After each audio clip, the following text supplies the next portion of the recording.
우리가 이 시간에도 아도나이를 공부하고 이제 아도나이에 대한 그 시간을 끝내면서 엘로힘, 야훼, 아도나이, 하나님의 주로 사용하신 이름, 10,000번 이상 사용하신 이름을 공부를 끝내겠어요. 자, 우리가 아까 아침 시간에는 이 관계성에 대해서 공부했잖아요. 특별히 아도나이는 이 상전과 종의 관계를 보여주는 그런 관계성에 관한 그 이름이었거든요. 그런데 이 아도나이의 성경을 살펴보면 또 한 가지 의미가 들어가 있어요.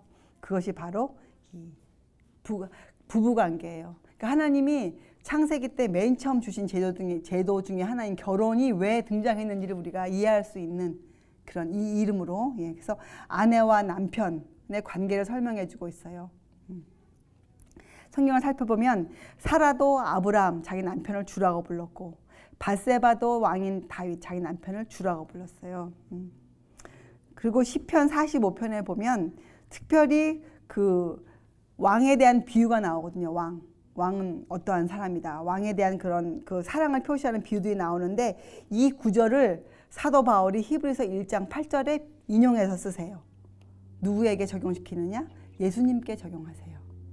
사도 바울 선생님께서. 그래서 히브리서 1장 8절에 보면 이런 시편 45편 6절을 가져다가 이렇게 쓰죠.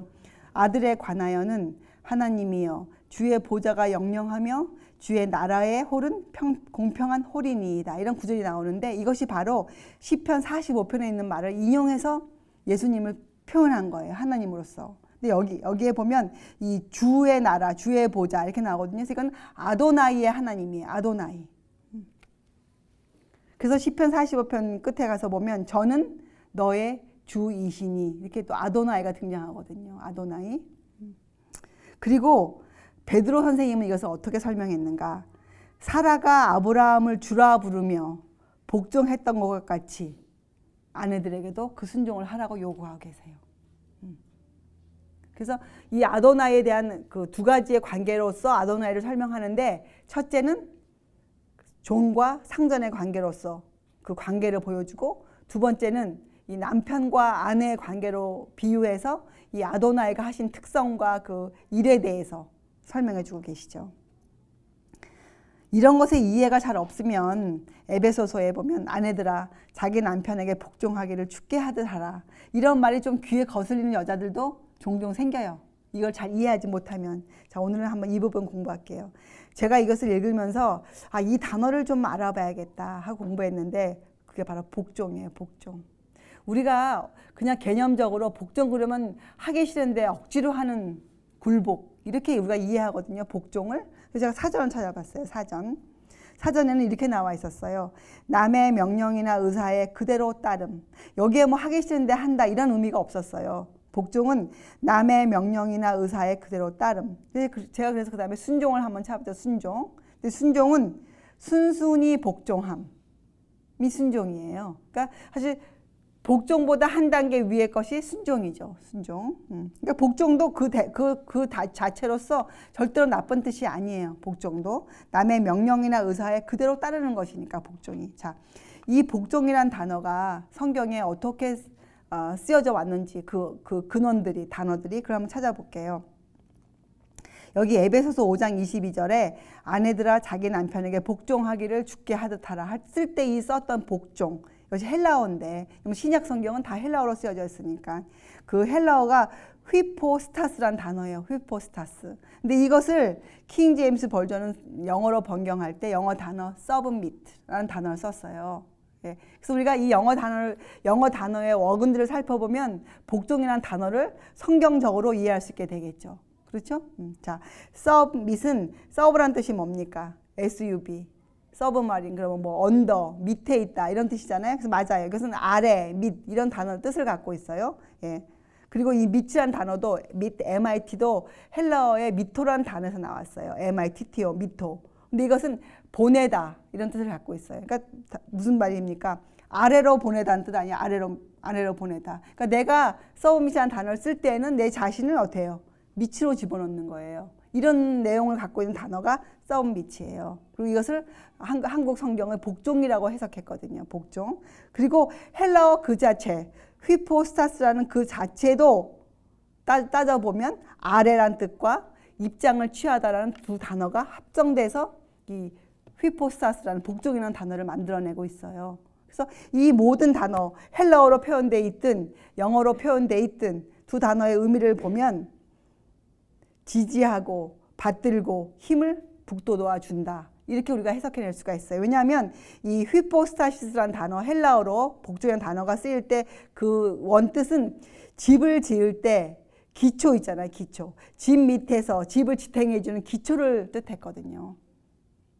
그래서 우리가 이런 두 단어, 복종이라는 단어를 성경적으로 이해하면 지지하고 받들고 힘을 북돋아 준다. 무조건 순종만 하는, 따르는 것보다는, 그러니까 우리의 어원적인 의미에서는 의사에 그대로 따른다 이런 의미만 갖고 있지만 성경적으로 이해하면 지지하고 받들어주고 힘을 주고 북돋아주는 그런 역할을 하는 단어예요. 이 복종이. 그래서 이 바울 선생님은 이런 단어들을 이해하고 그 바울 서신서를 읽어보면 전부 다 관계성의 단어예요. 충성. 충성이 어떻게 한쪽에서만 할 수 있는 겁니까? 아니잖아요. 또 협조. 이런 사상을 담고 있는 단어로 성경 안에 신약에 많이 쓰여져 있어요. 그리고 이것을 사도 바울 선생님은 어떻게 설명했는가? 그리스도께서 교회의 머리 되심 같이 이런 구절들이 있어요. 이건 뭡니까? 그리스도께서 교회의 머리인데 이건 누구한테 했냐면 남편에게 한 말이거든요. 그리스도께서 교회의 머리 되신 같이 너희 남편들도 가정의 머리가 되어야 된다. 이렇게 적혀져 있거든요.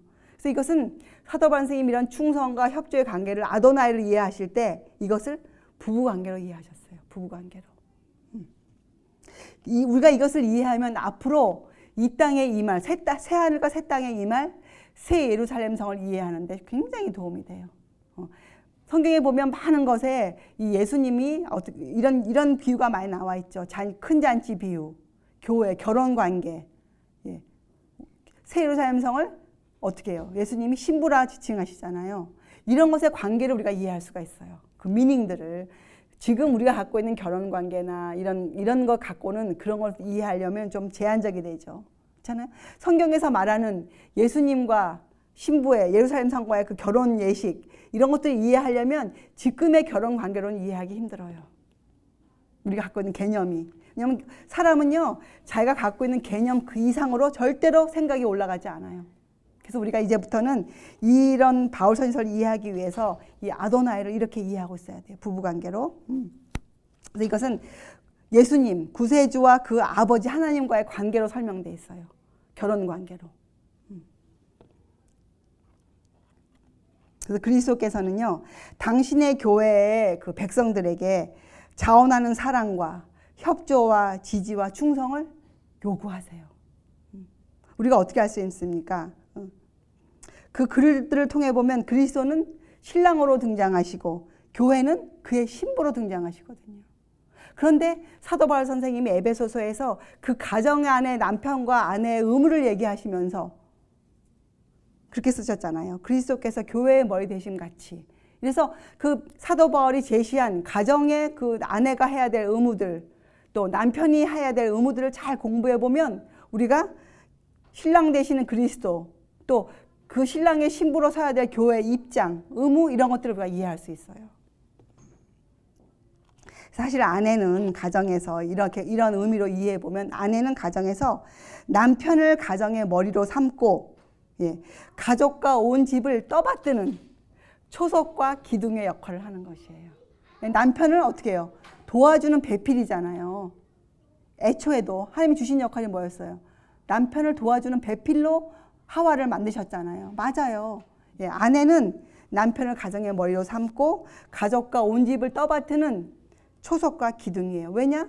그 복종하라 하는 그 복종의 단어 자체가 그런 뜻을 갖고 있기 때문에 그러하죠. 자, 헬라어에서도요, 이 교회를 지칭하는 단어가 퀴리아케인데, 퀴리아케. 이것이 어디서 나왔느냐? 주를 뜻하는 퀴리아스에서 나왔어요. 그래서 헬라어가 말하는 교회는 주께 속한 것이 바로 교회예요. 교회. 아주 간단하고 단순하게 우리가 이해할 수 있죠. 교회는 큐리아케, 다른 말로 하면 주께 속한 사람들을 교회라고 불러요. 이런 의미는 그 헬라어의 언어이지만 그 헬라어를 사용한 우리 선배들이 쓴 그 문장에서 우리가 알 수 있어요. 사상에서 알 수 있는데 그들이 어디서 다 이런 것을 갖고 왔을까요? 구약 성경이죠. 구약 성경. 구약 성경 이사야서 54장 5절에 보면 이렇게 적혀져 있어요. 너를 지으신 자는 내 남편이신이라고 성경에 나와 있지만 한글 성경에는 영어로 읽어보면 너를 지으신 자는 내 남편들이니에요. 복수예요. 우리가 첫 시간에 공부했습니다. 복수로 나와 있어요. 그래서 우리를 지으신 자는 누구시라고요? 남편들이세요. 근데 이것이 현대인이 갖고 있는 개념으로 보면 엄청난 잘못이죠. 그런데 성경은 우리가 그래서 모든 것을 성경적으로 이해하는 것이 우리가 성경을 이해할 때 엄청난 도움을 주고 있어요. 너를 지으신 자는 내 남편들이시니. 왜요? 하나님은 복수시거든요. 엘로힘, 여호와, 아도나이. 이분이 함께 우리를 만드셨어요. 우리를 함께. 여러분 에레미야서에도 나와 있고 3장에 호세아서 2장에는 특별히 이런 구절이 있어요. 하나님께서 말씀하시기를 내가 너에게 장가들어. 여러분 이런 것들을 아도나이의 그 부부관계를 이해하고 여러분이 읽으시면 정말 이해가 되는 구절들이에요. 호세아서에는 그 말 안 듣는 그런 관계를 설명하시면서 내가 내게 장가들어 이런 표현을 쓰셨어요. 하나님께서 여러분. 그래서 이 하나님이 보시는 궁극적인 부부관계는 그리스도와 모든 시대의 모든 교회들이 갖고 있는 그 관계성을 시사하고 있는 것이에요. 자, 이 말씀을 주님께서는 제자들에게 이렇게 말씀하셨죠. 주님께서 제자들에게 아버지를 알고 너희가 그 알아가는 일에서 성장해서 하나가 되기를 예수님이 기도하셨잖아요. 그게 바로 부부관계예요. 예수님이 제자들에게 어떻게 해요? 하나님과 하나가 되라고 했잖아요. 하나가. 근데 그걸 설명하시면서 너희가 이 하나 아버지를 알고 어떻게 우리가 아버지를 알 수 있습니까? 이름들을 통해서 성경을 통해 알잖아요. 어떻게 해요? 엘로힘 하나님, 야훼 하나님, 또 아도나이 하나님 이렇게 그분들이 하신 일들을 통해서 우리가 어떻게 해요?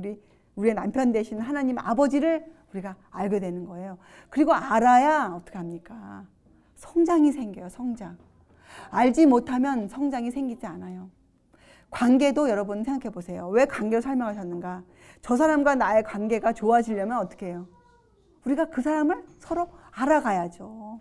그래야 관계가 성장해요. 그래서 예수님께서 말씀하신 것은 그 기도에서 말씀하신 것은 너희가 아버지를 알고 성장함으로 그 아버지와 하나가 되기를 아주 원하셨죠. 이게 바로 이상적인 결혼 관계를 우리에게 알려주는 아주 좋은 문구예요. 만약에 어느 젊은이들이 결혼을 하게 되면 정말 이런 말을 해주고 싶어요. 너희가 서로를 알아가면서. 근데 이상하게 요새는 결혼이 하면 다 알아서 결혼한다고 생각해요. 내가 상대방을 알기 때문에 그 사람과 결혼을 한다고 생각하잖아요. 근데 아니에요. 성경에서 말하기는. 그때부터가 어떻게 해요? 그 사람과 이제 알아가기를 시작하는 거예요. 알아가기를. 그리고 그 안에 서로가 부딪혀 가면서 성장을 이루어내서 결국은 하나가 되는 거거든요. 예. 이것이 바로 이상적인 결혼 관계를 설명해 주신 거예요. 아버지와 아들의 관계 속에서. 그래서 여러분 창세기에 보면 이런 말 나오죠. 이제 둘이 그 부모를 떠나 한 몸을 이룰지니라. 근데 이걸 가지고 많은 사람들이 며느리와 부모의 관계 이런 걸 막 설명하는데 그건 전혀 합당한 경우가 아니에요. 예, 그것을 위해서 주신 구절들이 아니기 때문에 그래요. 우리가 그래서 이렇게 우리 이해가 제한적이 돼버리면 어떤 구절을 어떻게 사용할 때 문제가 생겨버려요. 그래서 우리가 하나님을 알아가는 그 과정에 있어서 우리의 이해는 절대로 어떤 인간적인 견해나 전통에 의해서 제한을 받아서는 안 돼요. 오로지 우리가 어디서 제한받습니까? 성경으로만 인도함을 받는 이해 가운데서 우리가 하나님 아버지를 이해해야 엘로힘을 이해하고 야훼 하나님을 이해하고 아도나이를 이해해야 우리가 우리 실생활에 제대로 잘 우리가 맞춰서 우리가 성장할 수가 있어요. 그래서 우리가 이런 관계를 놓고 보면 세상은 하나님과 관계가 있습니까? 없습니까? 세상은 하나님과 아무 관계가 없습니다. 그러나 참된 제자들은 어떻게 고백해야 되겠어요? 정말 나는 주님의 참된 제자다. 이러면 이런 결혼 관계를 이루고 있는 거예요. 하나님과 이런 결혼 관계를. 적어도 성성에 가고 있는 그런 단계 속에 들어가 있는 것이죠. 이런 사람은 사도 바울처럼 그렇게 고백해요. 주여, 여기가 아도나이거든요. 주여, 내가 어떻게 하기를 원하시나이까. 그렇게 고백할 때에는 이 아도나이를 이해해야 돼요. 이런 관계를 갖고 있는 것을 이해해야 우리가 그런 고백을 할 수 있죠. 또 적어도 우리가 이걸 알아야 사도 바울 선생님이 그렇게 열정적으로 쓴 그 사도 바울 서신서를 우리가 이해할 수가 있는 거예요. 같은 감정 안에서 우리가 어떤 것을 이해할 때 여러분 영적으로만 이해한다. 이거 틀린 말이거든요. 하나님이 우리를 그렇게 안 만드셨어요. 하나님 우리를 혼과 영과 육을 다 갖고 있는 그렇게 만드셨거든요. 그래서 우리가 무엇을 이해할 때는 우리의 감정도 그것을 영적으로 감정이 이해되어져야 돼요. 하나가 돼 있어야 돼. 우리의 육체와 우리의 혼과 영이 하나가 돼 있어야 돼요. 그래서 우리가 투쟁을 하잖아요. 우리의 육체가 그래서 투쟁을 하잖아요. 하나가 되기 위해서. 그렇죠? 자, 여러분들이 이런 이해를 갖고 한번 성경의 전체 줄거리를 보세요. 성경 안에는 이런 스토리도 있죠.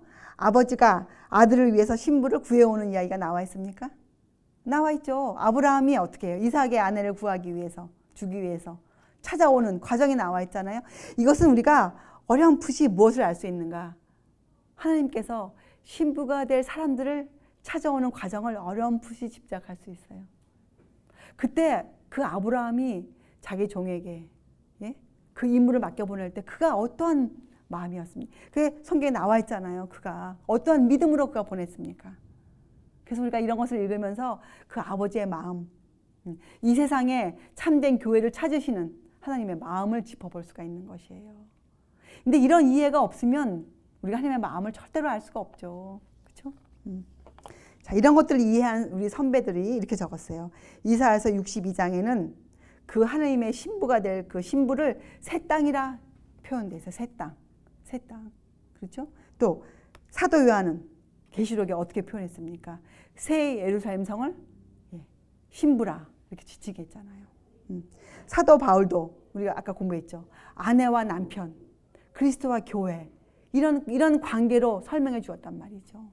왜요? 아도나이 하나님이 하신 일을 이해했기 때문에 이런 설명들을 우리에게 줄 수 있었던 것이에요. 여러분도 이 아도나이를 잘 이해하고 나면 하나님을 잘 몰라서 좀 헤매고 있는 우리의 그 사람들에게 하나님을 주로 아도나이 하나님으로 우리를 섬기고 우리에게 왜 신랑으로 오셨는지 또 오셔서 무슨 일을 하시는 건지를 설명해 줄 수가 있게 되는 거예요. 자, 그런데 슬픈 이야기도 있어요, 여러분. 사실 이런 단어를 우리가 성경에 쓸 수 있을까요? 연가가 무슨 뜻입니까? 연가. 사랑 이야기 아니에요. 근데 세상에는 슬픈 연가란 그런 단어가 있어요. 성경에도 있습니다. 에스겔서가 슬픈 연가예요. 에스겔서 16장에 보면 그 하나님께서 그 신부를 찾기 위해서 찾는 과정이 나오는데요. 정말 슬퍼요. 그 에스겔서 16장의 신부는 어떻게 나오냐면 남의 집에, 그러니까 밖에 세상에 갓난 아기로 그것도 벌거벗겨서 춥게 떨고 피로 물들어진 그런 버려진 아기가 나와요. 근데 그 아이를 구에다가 데려다가 피를 닦아주고 상처를 치료해주고 그 아이를 길러줘요. 그리고 나중에 그 아이를 신부로 삼아요.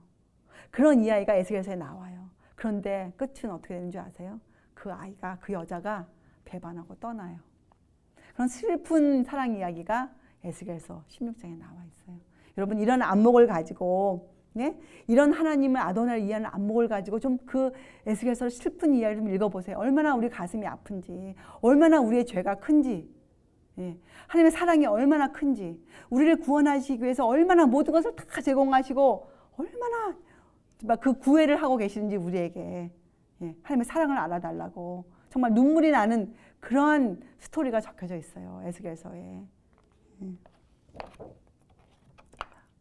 그래서 예수 그리스도는 이 아도나이를 구체적으로 우리에게 보여주신 분이에요. 아도나이 하나님을. 하나님의 어떤 면, 아도나이 면을 우리에게 구체적으로 보여주신 분이에요. 그 관계를 통해서. 그래서 아내인 교회에게 흰 세마포, 혼인 예복을 제공하시는 교회 신랑이시죠. 예수님은 우리에게. 그렇죠? 이제 여러분이 이런 구절들이 아도나의 설명을 통해서 이해가 될 거예요. 그래서 하나님의 원 계획은 뭐였는지 아세요? 부부를 만드셨는데 그 부부를 하나로 되게 만드신 거예요. 하나 되게. 예. 이것은 뭘 상징합니까? 하나님과 교회가 하나가 되는 것처럼. 그래서 이 하나는 단어 우리가 공부했어요. 첫 시간에. 예. 이것은 저녁과 아침이 하나인 것 같은 그런 연합을 상징하는. 그러니까 여러분 저녁과 아침을 어떻게 우리가 띄어서 하루를 생각할 수 있겠어요. 그렇잖아요. 그러니까 이 하나 된다는 의미는 절대로 뛸 수 없는 그런 관계, 연합. 이것이 바로 하나님이 우리랑 맺고 싶어 하시는 연합의 관계예요. 하나. 자, 여기에서 아도나의 결론은 이거예요. 신부인 당신의 교회와 연합하여 하나가 되려는 신랑이신 하나님을 나타내는 거예요. 아도나이는. 신부인 당신의 교회와 연합하여. 그러니까 어떤 연합이에요? 저녁과 아침이 하나인 것처럼 그런 연합하여 하나가 되려는 신랑이신 하나님이 바로 아도나이세요. 아도나이. 자, 여러분, 우리가 이렇게 하나가 되는 이 연합이 이루어질 때, 아내는 비로소 그 남편을 알게 되는 거예요. 아내는 비로소. 이때가 돼야 비로소 정말 그 남편의 사랑을 알게 되는 거죠. 그렇잖아요? 하나가 될 때. 그래서 요한복음 17장 3절에 그를 아는 것이 곧 영생이라. 이렇게 우리가 하나님을 알아가야 돼요. 이것이 연합이고 영생이에요. 그러므로 이 아도나이와의 관계 속에는 이 돈을 벌기 위해서든지 어째서든지 절개를 파는 창녀는 절대로 있을 수가 없습니다. 이것이 바로 믿음이에요. 믿음. 우리에게 요구하시는 믿음이죠. 그죠? 아도나이는 항상 굳세고 충성된 뜨거운 사랑을 그의 백성에게 베푸시는 분이세요. 성경을 통해서. 그게 아도나이세요. 아도나이. 그래서 여러분, 하나님과 우리 사이에 이 아도나이의 이 부부관계가 하나님과 여러분 사이에서, 우리 사이에서 이게 사용되어지기 위해서는 어떻게 되겠어요? 이 사랑이 일방적이 아니고 쌍방으로 서로 이 사랑이 움직여지기 위해서는 어떻게 돼요? 우리에게도 이 동질의 사랑이 같은 양은 못하죠. 하지만 이 동질의 사랑이 우리 가슴에서 흘러나와야 돼요. 이 동질의 사랑이. 그래야 어떻게 해요? 사랑의 관계가 형성되지, 이루어지죠. 그래서 우리가 그래서 성경은 사실은 하나님이 우리에게 그 당신을 계시하시고 하나님의 사랑을 우리에게 알게 하는 것이잖아요. 그래서 이 사랑을 알게 하시는 과정으로 우리에게 주신 이야기가 결혼 스토리예요. 사랑 스토리. 하나님이. 하나님과 그의 백성의 신성하고 밀접한 관계는 결혼이란 상징으로 제시되어 있거든요. 결혼이라는 것으로. 그래서 여러분과 제가 갖고 있는 결혼의 개념도 이제는 좀 우리가 성경적으로 바꾸어서 우리 이해 속에 집어넣어야 됩니다. 결혼은 평생도록 함께 살기 위한 연합이지 않습니까? 바로 영생이에요. 영생. 우리가 결혼하시는 이유가 뭡니까? 우리가 영원토록 함께 살기 위한 연합이거든요. 그리고 결혼은 그리스도와 그의 교회 사이에 있어야 할 연합의 상징으로 주셨어요. 결혼을. 연합의 상징으로. 사실은 인간에게도 결혼 관계를 주신 것이 무엇이겠어요? 남자와 여자에게도 결혼이라는 걸 주신 이유가 뭐겠어요? 그 결혼 관계를 통해서 하나님을 알아가는 것이에요. 하나님을 알아가는 것. 그리고 궁극적으로 하나님과 연합을 이루는 것이고. 성경의 스토리가 왜 이 사랑 스토리냐면 여러분 이제 창세기에 하나님이 사람을 만드시고 자 하와가 그 선악과를 땀으로 해서 죄가 시작돼서 결국 이들이 아담과 하와가 어떻게 됩니까? 에덴 동산을 떠나는 장면 나오잖아요. 근데 거기에 보면 우리 성경에는 쫓아낸다는 단어가 나와요. 근데 사실은 그게 쫓아낸 게 아니고 이 결혼 관계로 놓고 보면 어떻게 어쩔 수 없어서 이혼을 할 수뿐이 없게 됐어요. 이혼. 근데 우리가 어떻게 알 수 있냐면 아브라함이 그 창세기 그 후장에 보면 아브라함이 하가를 그 내보낼 때 쓴 단어가 바로 하나님께서 아담과 하와를 에덴 동산에서 보낼 때 쓰신 단어. 그러니까 우리를 뭐 무정하게 무자비하게 너 죄졌지, 너 절대 난 안 돼. 그렇게 보내신 게 아니에요. 하나님께서. 어쩔 수 없어서 우리를 내보내시지만 모든 준비, 아도나이 하나님, 모든 준비를 갖추어서 내보내셨어요. 모든 준비를 갖추어서. 그리고 요한계시록을 통해서 신약성경은 우리에게 그리스도와 그의 교회의 혼인잔치가 새 땅에서 있을 것을 분명히 우리에게 알려주고 있죠. 그렇죠? 하나님의 혼인잔치가 새 땅에서 이루어질 것을 분명히 우리에게 계시로 알려주고 계세요. 우리가 그것을 믿어야 할 것이에요. 예. 참, 이 아도나이는 참으로 우리 여자들에게는 이상적인 신랑이세요. 예. 우리에게. 그렇죠?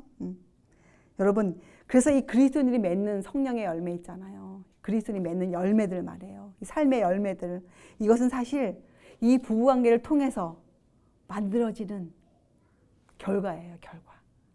그렇잖아요. 우리가 맺는 열매는 성령께서 일방적으로 주시는 게 절대로 아니에요. 그렇잖아요. 이런 사랑의 관계가 이루어지면서 그렇잖아요. 신랑 결혼 관계에서 결혼 관계도 그렇죠. 한 단면만 봐도 일방적인 사랑이 이루어집니까? 예. 남편이 아내만을 사랑해서 이루어진 결혼 관계가 아니잖아요. 서로가 동질의 사랑으로 사랑해야만 정말 그 부부가 아름다운 결혼 관계를 누릴 수가 있잖아요. 치우치지 않으면서. 예. 누가 누구를 강요하거나 누가 누구에게 그런 어떤 피해를 당하거나 이런 것 없이 동질하게. 그래서 그리스도인이 맺는 열매는 이 둘, 신랑과 신부가 서로 결합해서 맺는 그런 결과물들이에요. 결과물들. 자, 우리가 첫 시간에 공부한 주종관계, 또 지금 공부한 부부관계 다 털어서 우리가 다 같이 합해서 결론을 내보면 이렇게 말할 수 있겠어요. 아도나이는 종이 최대한의 일을 할 수 있도록 그에게 능력을 주시는 상전인 하나님을 보여주는 동시에 아내가 최선의 열매를 맺을 수 있도록 힘을 주는 남편이신 하나님을 보여주는 것이에요. 그러니까 일방적으로 하나님은 이런 분이다 이런 것이 아니에요. 우리가 해야 될 부분도 있지만 하나님께서 얼마나 우리를 사랑하고 계시는가를 우리가 알기를 원하세요. 그런 이름들을 통해서. 그래서 상전인 종, 상전의 관계, 상전으로 나타나신 하나님, 왕이신 하나님, 그렇잖아요? 또 예수 그리스도로서 우리에게 보여주고 뭐예요? 내가 아도나이로서, 너의 남편으로서, 너희들이 정말 이 땅에서 그리스도로 살아갈 수 있도록 힘을 주는 그런 하나님이신 것을 계시하신 거예요. 그러니까 이건 정말 관계죠, 관계. 그래서 이 성경은 전체가 창세기부터 시작해서 요한계시록까지가 우리를 구원해 가시는 하나님의 사랑의 이야기들이잖아요. 그렇죠? 하나님이 우리를 얼마나 사랑하시는지 또 그 사랑을 이렇게 면면들을 들어서 이름들을 통해서 우리에게 나타내 주시는 것이에요. 왜? 힘없고 정말 그 에스겔서에 나오는 것처럼 발가벗겨져서 피가 나는 그런 상태에 있는 우리들이기 때문에 그렇잖아요. 우리에게 힘을 주시고 격려하시고 북돋아 주시고 또 우리는 어떻게 동질의 사랑으로 주님께 그 사랑을 돌려드리고 함께 연합해서 하나님과 함께 인생을 살아가는 거죠. 그래서 성경에는 계시록이 어떻게 나옵니까? 예수님이 우리의 마음 문을 두들고 계시잖아요. 우리가 열어주기만 하면 어떻게 해요? 들어와서 함께 먹고 마시는, 함께 사는 예수님으로 나와 계시잖아요. 그렇죠? 여러분, 저는 이 엘로힘, 야훼, 아도나이 이런 이름들을 제가 공부하면서 제가 어렴풋이 알고 있었지만 비로소 제가 마음에 든 것은 하나님이 정말로 우리를 사랑하시는구나. 하나님이 진정으로 나를 사랑하고 계시는구나. 하나님의 사랑이 이마만하구나. 이 이해에 대해서는 내가 제한을 받아서는 안 되겠다. 이런 이해를 할 때에는 우리가 성경으로만 꼭 이해를 해야겠다. 성경으로만. 그래야 내가 바라보는 하나님을 하나님이 나에게 주신 그대로 내가 바라볼 수 있구나. 이런 이해를 제가 갖게 되었어요. 여러분들도 그동안 우리가 몇 시간에 걸쳐 공부했잖아요. 엘로힘, 여호와, 아도나이. 성경에 10,000번 이상 나온 이름들이에요. 얼마나 중요한 그 의미를 갖고 있는 이름들이겠습니까? 그리고 여러분 기억하세요. 우리들의 개념은 우리가 이해하고 있는 것 이상으로 절대로 올라가지 않습니다. 그래서 우리들은 새로운 개념, 그러니까 새로운 관념들을 꼭 가지고 있어야 돼요. 모든 단어들에 대해서. 근데 그것을 우리가 성경으로 공부해야 되고 성경으로 연구해서 그런 것에 대한 개념들을 이제 우리가 마음에 새로이 우리 안에 있는 많은 쓰레기 더미들을 치워버리고 새로운 개념들을 받아들여야 돼요.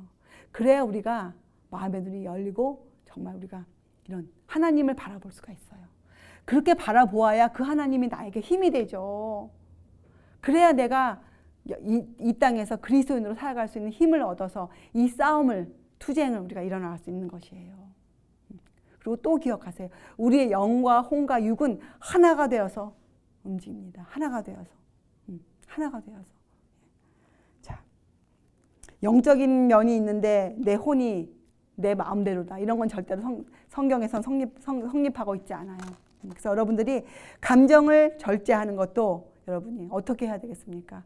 말씀을 통해서 여러분이 충분히 할 수 있는 일이에요. 그렇게 우리 선배들이 쭉 해왔다고 적혀져 있거든요. 그래서 우리에게는 승리를 보장해주는, 우리의 언약 관계를 지켜주는 엘로힘 하나님이 계시고, 또 우리를 창조해서 우리에게 모든 일을 행해주시는 심판과 더불어 우리를 따져보고 계시는, 모든 것을 주시는 여호와 야훼 하나님이 계시고, 또 그렇게 관계 속에서 우리를 섬겨주시는 아도나이가 계세요. 아도나이 하나님이. 부족한 것이 전혀 없는 여러분과 저예요. 그래서 여러분, 엘로힘, 야훼, 아도나이의 각 면들을 강조하여 알려주는 하나님께 대한 계시들을 이제 여러분이 직접 성경에서 찾으세요. 찾으세요. 그래서 찾게 되면 깨닫게 되거든요. 우리가 이 보화를 찾기 시작하면 우리는 성령의 인도함을 받게 돼 있어요. 찾게 돼 있어요. 우리가 모르는 곳에 숨겨놓은 것이 아니에요. 이 보화들은 하나님께서 우리가 찾고자 하는 마음만 있으면 찾을 수 있는 것이 바로 보화예요. 그리고 우리에게 영생을 얻을 수 있는, 그렇죠? 하나님과 이런 연합을 이룰 수 있는 이런 힘을 주는 것이 바로 아도나이 하나님의 그 역할이시거든요. 자, 이제부터 저는 여러분들이 이런 하나님의 이름을 통해 배운 공부를 덮지 마시고 이 공부를 더 발전시켜 나가기를 바라요. 이 공부들을 여기서 덮지 마시고 여러분들이 그 공부를 기초로 성경을 펴서 성경에 나와 있는 10,000번가량의 이름들에 나와 있는 모든 절들을 다 찾아서, 모든 절들을 다 찾아서 그 이름이 가리키고 있는, 우리 아까 그래서 시편 143편, 123편 읽었잖아요. 그 이름들이 가르쳐주고 있는 그 면들을 직접적으로 여러분들이 찾아보세요. 그리고 깨달으세요. 그래서 하나님의 신실한 교회, 하나님의 신실한 신부들 되시기를 바랍니다. 교회 기도하시겠어요? 하나님 아버지, 저희들을 이곳까지 이끌어주신 하나님의 은혜에 감사드립니다. 저희가 어떻게 하나님을 누구이신지 알겠습니까? 저희들이 이제 겸손한 마음으로 저희의 모든 생각들을 그리스도께 복종하는 그러한 것을 통하여서 저희가 우리의 쓰레기 더미를 치우고 성경에서 하나님이 계시하여 주신 하나님의 이름들을 통하여 하나님 알기를 원합니다. 하나님, 이렇게 알아가는 것이 영생이라 하셨으니 저희가 이렇게 하나님을 알아감으로 예수님의 친구가 되고 하나님과 더불어 먹고 마시는 그런 하나님의 귀한 백성 되게 하여 주시옵소서. 감사드리오며 귀하신 예수 그리스도의 이름으로 아버지께 간절히 기도드리옵나이다. 아멘.